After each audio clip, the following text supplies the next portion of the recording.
Olá, tudo bem? Seja bem-vindo ao canal Meu Momento com Deus. Nessa ocasião nós teremos o nosso estudo guiado. O motivo pelo qual nós estamos disponibilizando o vídeo agora foi por conta que eu fiquei impossibilitado, por conta que precisei imobilizar a minha perna por conta de um acidente que eu passei.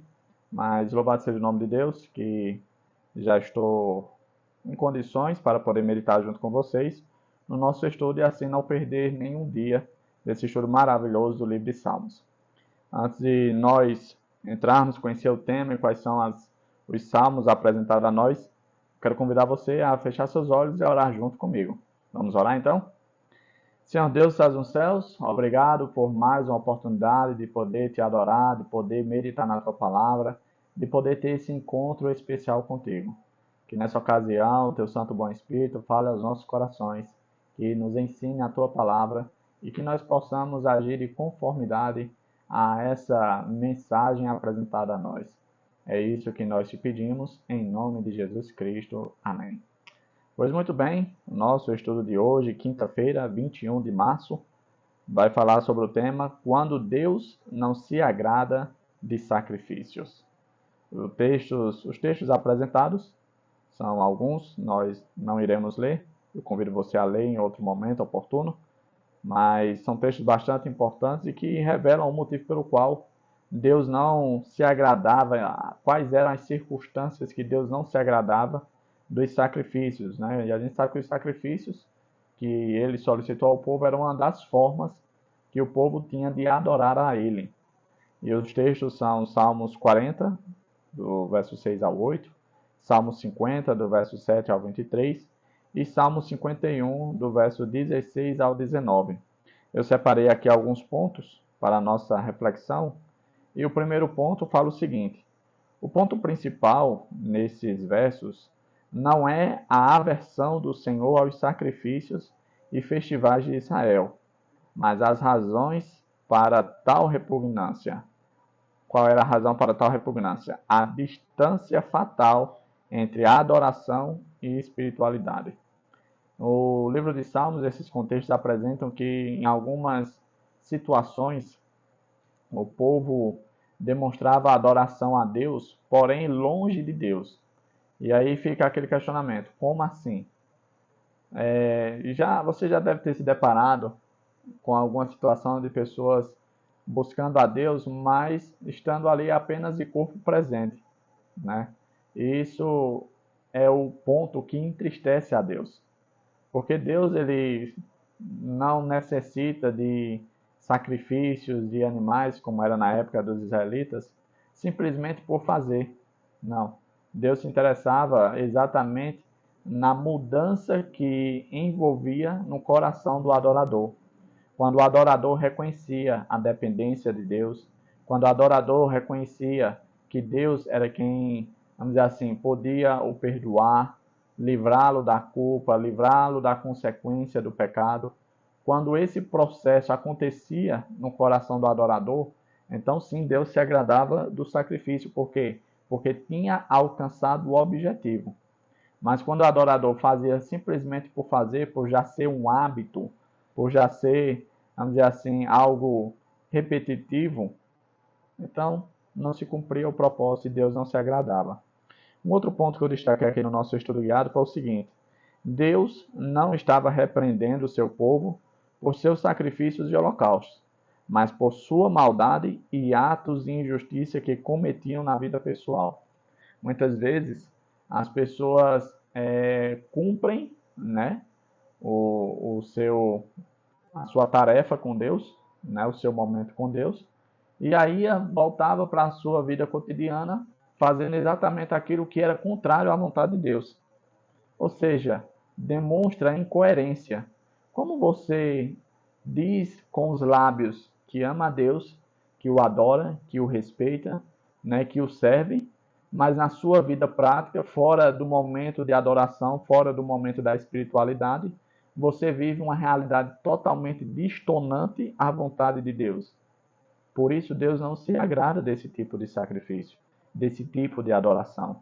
Porque não tem, como eu já mencionei num dos dias dessa semana, um momento de espiritualidade e o momento para praticar as coisas profanas. Não. Deus quer que eu e você vivamos uma vida em constante adoração a Ele. E esse constante adoração é por meio de uma mudança de vida, de hábitos, de atitudes, de ações que revelam que de fato a gente está sintonizado com a vontade de Deus. Um outro ponto, os salmos não pregam contra o sacrifício e a adoração, mas contra o sacrifício vão e a adoração vazia, demonstrada na injustiça desses adoradores. Exatamente isso que eu estava falando. Não adianta nada eu e você, no momento do culto, louvarmos, cantarmos, nos emocionarmos. Aí quando a gente sai daquele momento, a gente volta para as antigas práticas, como se nada tivesse acontecido. Por isso Deus não se agrada dessa forma emotiva e momentânea que muitas vezes acontece com muitas pessoas no momento de adoração. Porque isso não reflete uma mudança real de vida. É simplesmente algo momentâneo. E essas emoções sentidas momentaneamente não são refletidas no cotidiano da vida. E isso é um problema. Quando não há unidade entre a expressão externa, ou seja, aquilo que eu e você fazemos, da adoração e a motivação interna correta para ela, em geral, os rituais se tornam mais importantes do que a experiência de se aproximar de Deus. Olha, o que Deus deseja, e é algo que eu venho sempre repetindo e batendo na mesma tecla, é ter uma relação comigo e com você. Um convívio diário, né? Não apenas um momento de poucos minutos ou horas com Deus, mas de fato é uma familiaridade bem íntima mesmo, a ponto de nós nos mudarmos, transformarmos por conta dessa amizade que desenvolvemos com Deus, desse relacionamento. Se eu e você fazemos os nossos ritos, os nossos momentos cerimoniais, os nossos momentos de espiritualidade só por fazer, só porque é algo que se pede para fazer, isso não reflete na nossa vida pessoal, nos nossos momentos privados, nos nossos momentos diários e cotidianos da vida, são simplesmente rituais vazios, rituais sem significado, sem profundidade. E é por isso que Deus não se agrada, certo? Eu separei um outro ponto aqui que foi apresentado no estudo guiado, o contexto de João 4, 23 e 24, que eu vou ler, são 2 versículos, que diz assim, ó: No entanto, está chegada a hora, e de fato já chegou, em que os verdadeiros adoradores adorarão o Pai, em espírito e em verdade. São estes os adoradores que o Pai procura. Deus é espírito e é necessário que os seus adoradores o adorem em espírito e em verdade. E ele repete mais uma vez o tipo de adoração que Deus requer, em espírito e em verdade. Uma adoração espiritual, uma adoração de verdade. Quando eu e você não vivemos aquilo que professamos ser no momento de adoração, não é uma adoração em verdade. Por isso, Jesus chamou a atenção e a gente percebe que o contexto dos Salmos apresenta a mesma realidade da época de Jesus. A mesma exortação que o salmista fez nos Salmos apresentados de hoje foi a mesma exortação, a mesma puxada de orelha que Jesus deu na época que ele viveu. E aqui, o último ponto para a nossa reflexão, eu separei e diz assim, ó: de que adiantava esses sacrifícios se o coração dos que o ofereciam não estavam cheio de arrependimento, fé e tristeza pelo pecado? Somente quando acompanhados de arrependimento e sincera ação de graças, os sacrifícios de touros poderiam agradar a Deus como sacrifícios de justiça.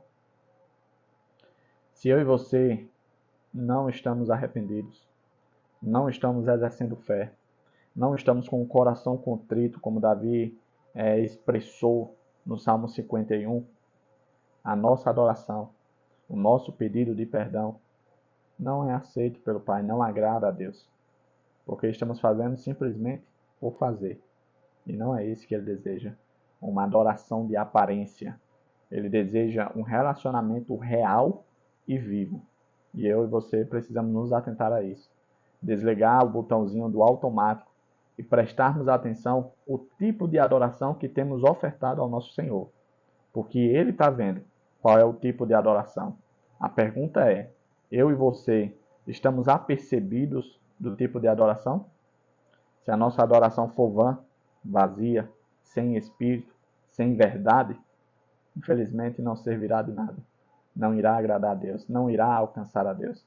E eu e você estaremos vivendo uma utopia, achando que estamos fazendo a nossa parte, quando na verdade estamos muito distantes e longe daquilo que Deus espera. Chegamos ao fim do nosso estudo guiado. Papai do céu abençoe a você, que Ele te traga paz e que o Espírito Santo mova o meu coração, mova o seu também, para reavaliarmos que tipo de adoração nós temos dado a Deus. Eu desejo que você volte aqui amanhã para nós termos sim o nosso momento com Deus, o nosso estudo guiado sobre o livro de Salmos.